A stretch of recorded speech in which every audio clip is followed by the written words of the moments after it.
ఉన్నారు బాగున్నారా? చూడండి, టమాటా రసం చేసుకున్న ఈ 3 టమాటాలు, కరివేపాకు, కొత్తిమీర, కొంచెం చింతపండు సరిపోతుందండి. ఎక్కువ పులుపొద్దు.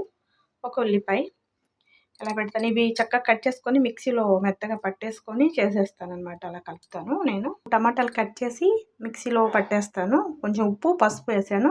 ఇలా మిక్సీలో పట్టేసి కొంచెం చింతపండు వేసి చక్కగా మరిగిచ్చేస్తాను. టమాటాలు అయితే అలా పేస్ట్ చేశాను కదా, కొంచెం హాఫ్ స్పూన్ కారం వేస్తున్నాను. కావాలంటే మిరపకాయ కూడా వేసుకోవచ్చు. ఇలా పొయ్యి మీద పెట్టేసి కొంచెం వాటర్ పోసుకొని మరగనిచ్చి చూడండి రసం ఎలా మరుగుతుందో. కావాలి అనుకుంటే మనం వడపోసుకోవచ్చు, లేదనుకుంటే మనం ఇలాగే తాలింపు వేసేసుకోవచ్చు. బాగుంటుంది. టమాటాలు అయితే మిక్సీలో పట్టేసాం కాబట్టి బాగుంటుంది. బెండకాయ ఫ్రైలోకి టమాటా రసం చేశాను. చాలా బాగుంటుంది కదా కాంబినేషన్. మరుగుతుంది, దీన్ని కొంచెం పోపు పెట్టేసుకుంటే అయిపోతుంది. నచ్చితే లైక్ కామెంట్ చేయండి ఫ్రెండ్స్. చారు అయితే వడపోసుకున్నాను. ఇప్పుడు తాలింపు పెట్టేసుకొని చూపిస్తాను మీకు.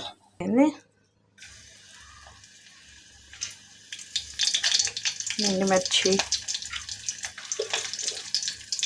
ఆలుగడ్డ,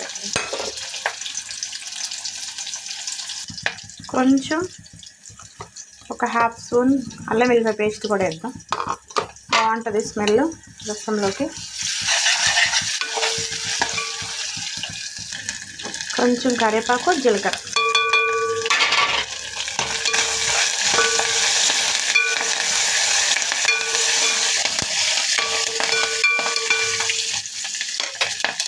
అయితే ఎగిపోయింది, చాలు.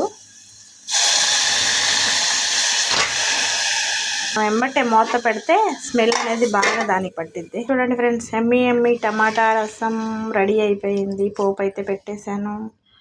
బెండకాయ ఫ్రైలోకి టమాటా రసం కాంబినేషన్ సూపర్ ఉంటుంది కదా, బాగుంటుంది. ఏ ఫ్రై అయినా సరే కొంచెం రసము ఏదో ఒకటి కావాలి కదా దాంట్లో.